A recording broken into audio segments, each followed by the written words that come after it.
America, Bharat, Japan और Australia के समूह से बने क्वाड ने चीन की चिंता को और बढ़ा दिया है। चीन की चिंता क्वाड को लेकर इतनी हाई है कि उसने क्वाड को दूसरा नाटो करार दिया था।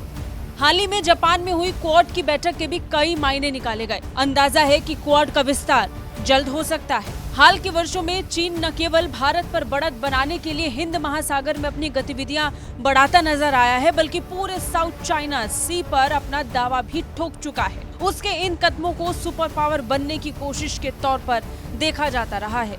यही वजह है कि अमेरिका भारत के साथ मिलकर क्वाड के विस्तार पर काम कर रहा है, ताकि चीन के इन मंसूबों पर पानी फेरा जा सके। चीन शुरू से ही क्वाड का विरोध करता रहा है, क्योंकि इसे वो अपने वैश्विक उभार को रोकने वाली रणनीति के रूप में देखता है। चीनी विदेश मंत्रालय का आरोप है कि क्वाड उसके हितों को नुकसान पहुंचाने के लिए काम कर रहा है।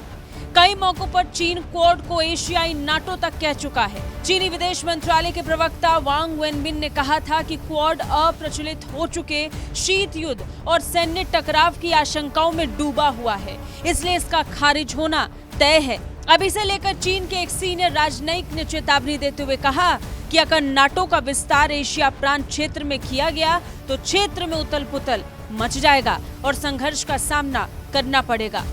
यूनाइटेड नेशंस में चीनी राजदूत झांग जून ने कहा कि नाटो ने दुनिया के कई क्षेत्रों में दिक्कतें पैदा की हैं।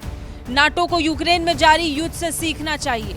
झांग ने कहा कि शीत युद्ध के बाद नाटो के पूर्व की ओर विस्तार न सिर्फ यूरोप को सुरक्षित बनाने में नाकाम रहा है, बल्कि संघर्ष का बीज भी बोया गया है। उन्होंने आगे कहा कि जिस तरह की उथल पुथल और संघर्ष दुनिया के कुछ हिस्सों को प्रभावित कर रहे हैं, उन्हें एशिया प्रांत में नहीं होने देना चाहिए।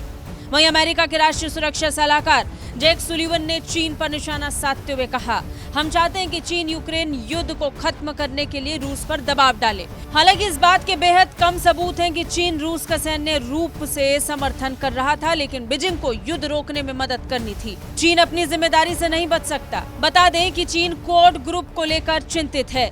चीन ने कई मौकों पर इस ग्रुप को नाटो का एशियाई मॉडल या दक्षिण एशियाई नाटो बताया था। हालांकि क्वाड ने लगातार कहा है कि ये ग्रुप सुरक्षा संबंधों को लेकर नहीं है। इसके साथ ही ऑस्ट्रेलिया, जापान, न्यूजीलैंड और साउथ कोरिया पहली बार नाटो बैठक में भाग लेंगे। इन्हीं कारणों से चीन नाटो को लेकर चिंतित है।